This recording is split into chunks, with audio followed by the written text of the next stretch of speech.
Good morning. Let us continue our learning with this moment. In our last lecture, we have understood well what moment is. We have also learned how to calculate moment about a point or an axis or a moment center. We were discussing in last lecture in detail about the various equilibrium equations of a body. In the sequence, we have discussed that a body which is in equilibrium should not have any unbalanced forces or force components along x and y axis. That is, a body which is in equilibrium should satisfy summation fx equals to 0 and summation fy equals to 0 equations. Moreover, a body which is in equilibrium should not have any unbalanced moment as well, and that is why we say that along with summation fx equals to 0 and summation fy equals to 0, for a body to be in equilibrium, satisfaction of summation moment about a summation of moment equals to 0 is also mandatory. So we till now we have understood that there exist not two but three equations of equilibrium, and this third equation of equilibrium is related to this moment, and that is summation of moment equals to 0 for an equilibrium object. I have also told you that we can use this third equation of equilibrium as an additional tool in the problems where number of unknown forces are number of total unknowns are more than 2. So whenever we have more than 2 unknowns, we cannot just solve them using only two equations of equilibrium. That is when this third equation, that is summation of moment equals to 0, becomes very useful to find out the third unknown parameter. लेकिन ऐसा नहीं है कि सिर्फ number of unknown 3 हो तभी ये moment equation हमारे काम आता है. कई बार नंबर ऑफ अननोन्स कम होने के बावजूद भी ये summation of moment equals to 0 वाला इक्वेशन हमारे लिए बहुत ही हेल्पफुल होता है. अगले कुछ न्यूमेरिकल्स में जो हम डिस्कस करेंगे, मैं अपनी इसी बात को प्रूव करने की कोशिश करूँगा. तो सीधे चलते हैं न्यूमेरिकल में. ये मैंने एक प्रॉब्लम उठाया है, ऑब्वियसली आपके टेक्स्ट बुक से ही है. इस प्रॉब्लम को बहुत डिस्क्राइब करने की ज़रूरत नहीं है. प्रॉब्लम में ए बी एक बार है जिसके एंड बी पे एक वेट रखा हुआ है, ए पे हिंज है और डी से अटैच्ड एक फ्लेक्सिबल बट इनएक्सटेंसिबल केबल है जिस पे हमें टेंशन निकालना है. तो यहाँ पे हमें प्रॉब्लम में सिर्फ केबल सी डी पे टेंशन पूछा गया है. मतलब हमें सिर्फ एक ही चीज़ कैलकुलेट करनी है. मतलब नंबर ऑफ अननोन हमारे लिए सिर्फ एक है, और ये एक अननोन अगर हमें निकालना हो तो कन्वेंशनली हम सबसे पहले इसका फ्री बॉडी डायग्राम ड्रॉ करेंगे, जो अभी भी हम करेंगे. तो चलिए इसके सॉल्यूशन पे देखते हैं. पहले मैं आपको बताऊंगा कि कन्वेंशनल मेथड से अगर इसको हम सॉल्व करें तो कैसे सॉल्व होगा, और अगर हम मोमेंट इक्वेशन लगा के इसको सॉल्व करना चाहें तो क्या डिफरेंस आएगा. तो सबसे पहले इसका हम फ्री बॉडी डायग्राम ड्रॉ कर लेते हैं. So let us draw the free body diagram. चूँकि हमसे ये केबल सी डी पे टेंशन पूछा गया, तो सबसे पहले हम टेंशन का डायरेक्शन हमने मार्क कर लिया. टी इस डायरेक्शन में होगा. ये वेट का डायरेक्शन क्लियर है, डब्ल्यू डाउनवर्ड्स डायरेक्शन में होगा. और चूंकि ए पे हिंज है तो ए पे एक रिएक्शन आएगा, और हमारा कन्वेंशनल नॉलेज हमें बताता है कि ये जो रिएक्शन का डायरेक्शन है, जो ए पे लगने वाला रिएक्शन है, उस रिएक्शन का डायरेक्शन हम ऐसा रखेंगे जो कि ये टेंशन टी और डब्ल्यू के पॉइंट ऑफ इंटरसेक्शन से होके पास होगा. तो इसलिए टेंशन टी का लाइन ऑफ एक्शन ये है, डब्ल्यू का लाइन ऑफ एक्शन वर्टिकल होगा, और ये दोनों इस पॉइंट पे एक दूसरे को इंटरसेक्ट कर रहे हैं. तो हम जानते हैं कि ए पे लगने वाला रिएक्शन जो है उसका डायरेक्शन इसी पॉइंट ऑफ इंटरसेक्शन से होके पास होगा. तो ये जो येलो वाली लाइन है, ये रिएक्शन ए पे लगने वाले रिएक्शन के लिए लाइन ऑफ एक्शन है. तो ए का डायरेक्शन हमें क्लियर हो गया. ए का डायरेक्शन ये होगा, रिएक्शन हमने मतलब रिएक्शन एट ए का डायरेक्शन ये होगा, और उसको हमने आर ए कह रखा है. अब हम अगर कन्वेंशनल मेथड से इसको सॉल्व करें तो हम देख सकते हैं कि हमारे पास टोटल फोर्सेस हैं 3, डब्ल्यू, टी और आर ए.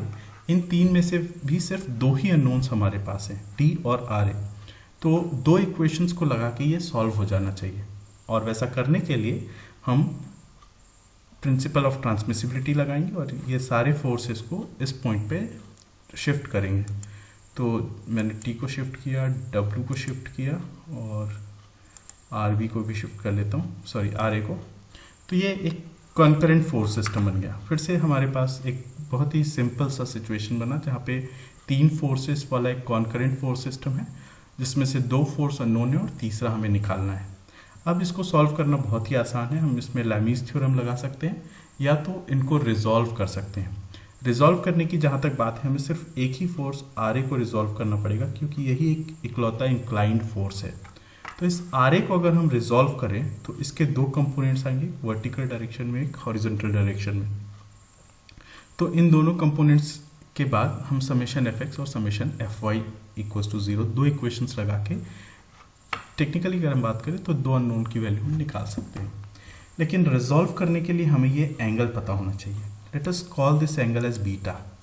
तो अगर इस प्रॉब्लम को मैं सॉल्व करना चाहूँ हमारे कन्वेंशनल मेथड से, मतलब सिर्फ 2 ही इक्विलिब्रियम इक्वेशन यूज़ करके या लैमीज थ्योरम यूज़ करके, तो मुझे किसी भी हालत में ये बीटा चाहिए होगा। तो जब तक मुझे ये बीटा नहीं मिल जाएगा, मेरे लिए इस प्रॉब्लम को कन्वेंशनल मेथड से सॉल्व करना मुश्किल है। और अगर हम गौर से देखें तो ये बीटा निकालना या बीटा की वैल्यू पता करना अपने आप में एक मुश्किल टास्क है। फिर हमें बहुत ही ज़्यादा ज्योमेट्री और ट्रिग्नोमेट्री अप्लाई करते हुए ये बीटा फाइंड आउट करना पड़ेगा, जो कि इम्पॉसिबल तो नहीं है बट कॉम्प्लिकेटेड ज़रूर है। तो अगर आप ट्राई करना चाहते हो तो आपकी मर्ज़ी, आप ट्राई करो। लेकिन अभी फ़िलहाल मेरा ऑब्जेक्टिव ये है कि मैं आपको बताऊं कि अगर इसी सेम प्रॉब्लम को मैं अपना third equilibrium equation, that is summation of moment equals to 0 लगा के सॉल्व करना चाहूँ तो ये प्रॉब्लम कैसे बनेगा। तो अभी मैं क्या कर रहा हूँ, फिर से इसका फ्री बॉडी डायग्राम ड्रॉ करता हूँ।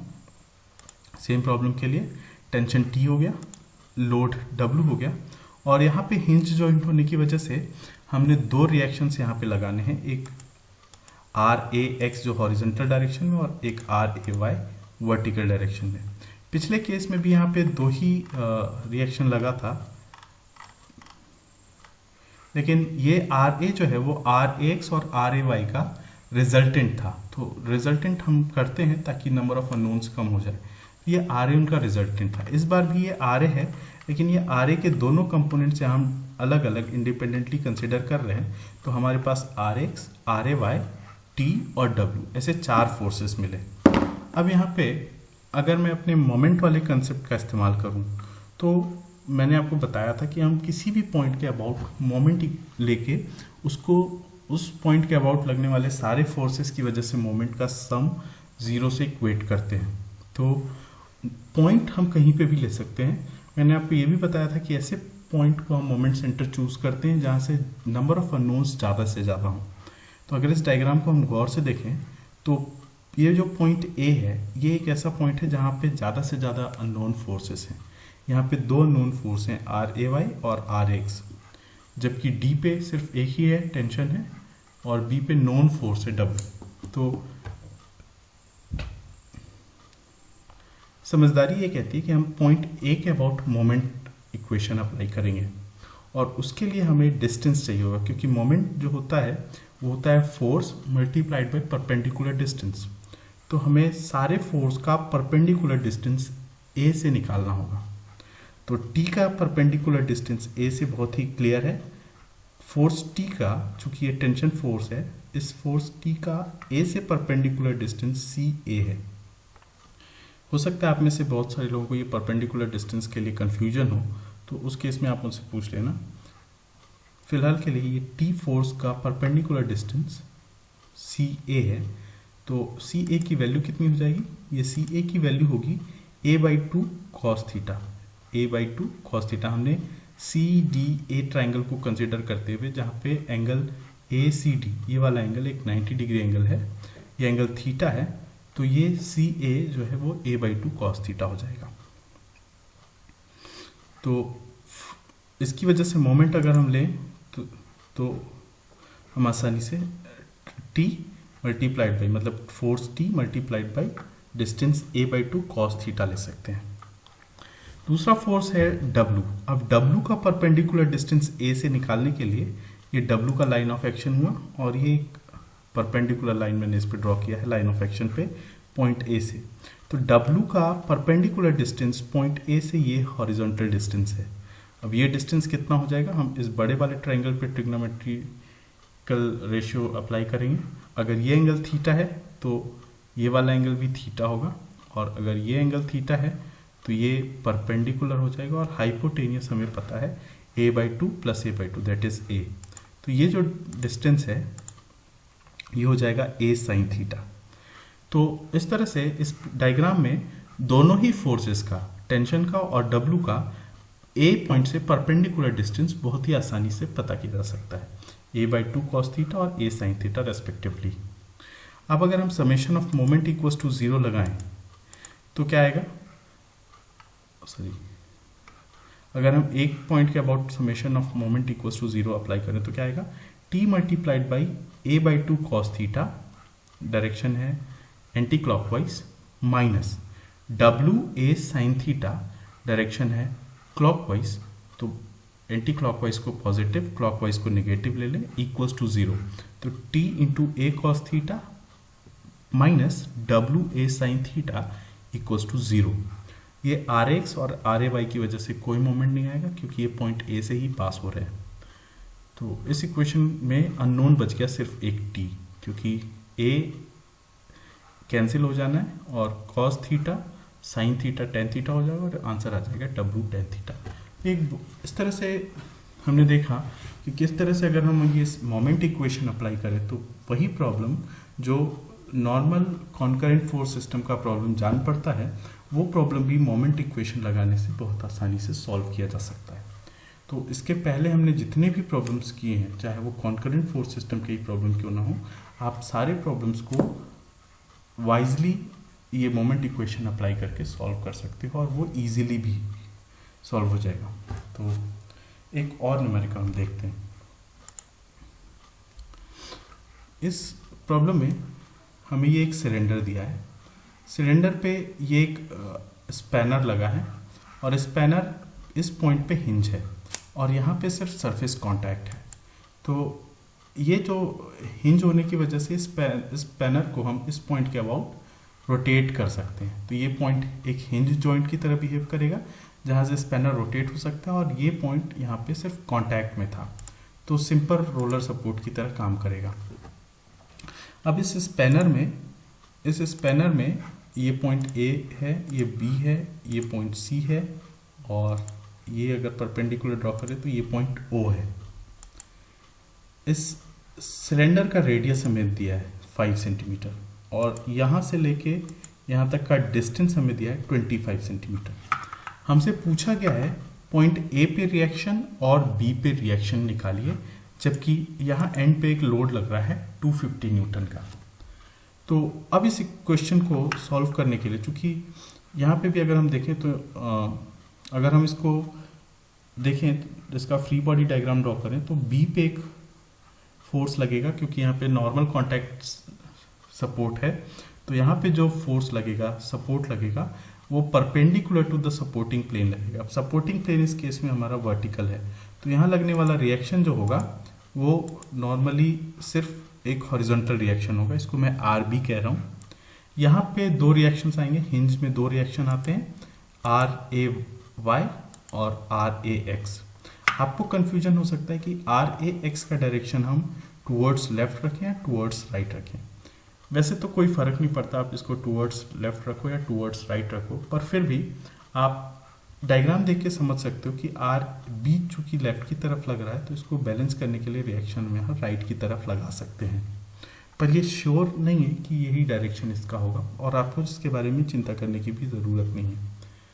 तो इसका फ्री बॉडी डायग्राम कुछ इस तरह से बनेगा, RAY vertically downward force, RX towards right, RB towards left इस पॉइंट पे। अब टोटल नंबर ऑफ अननोन्स अभी भी हमारे पास 3 ही है, तो आपके पास दो ऑप्शन हैं, आप या तो RAY और RX को मिला के कंपोज करके इनका एक कॉमन रिजल्टेंट RA निकाल लो और वो RA कहीं एक अप्रोप्रिएट पॉइंट से पास होगा। ऑब्वियसली वो ये और ये फोर्स के पॉइंट ऑफ इंटरसेक्शन से, मतलब यहाँ से कहीं से पास होगा, और उसके बाद आप इसको कॉन्करेंट फोर्स बना के सॉल्व कर सकते हो। लेकिन अगर आप इसको आसानी से सॉल्व करना चाहते हो तो आप मोमेंट इक्वेशन अप्लाई करोगे। अगर आपको आर बी की वैल्यू चाहिए तो आप पॉइंट ए के अलॉन्ग मोमेंट लगा लो। जब आप पॉइंट ए के अबाउट मोमेंट लोगे तो मोमेंट इक्वेशन में आएगा R B multiplied by R B का ए से परपेंडिकुलर डिस्टेंस, जो कि सिलेंडर के रेडियस के बराबर होगा 5 सेंटीमीटर, और ये 250 न्यूटन वाले फोर्स का ए के about moment 250 multiplied by perpendicular distance 25। तो 250 मल्टीप्लाइड बाई 25 इसकी वजह से moment, R B multiplied by 5 R B की वजह से मोमेंट, आर ए वाई और आर एक्स का मोमेंट में ए के अबाउट मोमेंट में कोई रोल नहीं रह जाएगा। तो यहाँ से आपको आर बी मिल जाता है। दूसरा, अगर आपको R A X find out करना है तो आपको किसी ऐसी जगह के अबाउट मोमेंट लेना पड़ेगा जहाँ से आर ए वाई के अबाउट मोमेंट ज़ीरो हो जाए, और वैसा पॉइंट आप बहुत आसानी से ढूंढ सकते हो। अगर आप ये सेंटर के अबाउट ओ के अबाउट मोमेंट लेते हो तो आप देख सकते हो कि आर ए वाई का लाइन ऑफ एक्शन ये सेंटर ओ से ही पास हो रहा है। तो अगर आप ओ को मोमेंट सेंटर मानते हो तो आर बी की वजह से कोई मोमेंट नहीं आएगा, आर ए वाई की वजह से कोई मोमेंट नहीं आएगा, और आपके इक्वेशन में बचेगा सिर्फ आर एक्स और 250। इससे आपको आर ए एक्स की वैल्यू मिल जाएगी। और अब आप चाहो तो कोई भी दूसरा, चूंकि पूरे ज्योमेट्री में सिर्फ एक ही अननोन फोर्स रह गया, तो आप कोई भी इक्वेशन अप्लाई करके या आर एक्स की वैल्यू निकाल सकते हो। आप चाहो तो फिर से तीसरी बार फिर से मोमेंट इक्वेशन लगा सकते हो। चूंकि मैंने आपको बताया है कि summation of moment equals to zero equation आप ऑब्जेक्ट में किसी भी पॉइंट के अबाउट ले सकते हो, आप ऑब्जेक्ट के बाहर के भी किसी पॉइंट के अबाउट ले सकते हो। तो अगर आपको आर एक्स निकालना है तो आप एक कोई भी अप्रोप्रिएट पॉइंट लेके उसके अबाउट मोमेंट ले लो, तो आपको आर ए वाई की वैल्यू मिल जाएगी। तो ये दो प्रॉब्लम्स आप अभी के लिए सॉल्व करो और इसका आंसर फटाफट मुझे भेजो।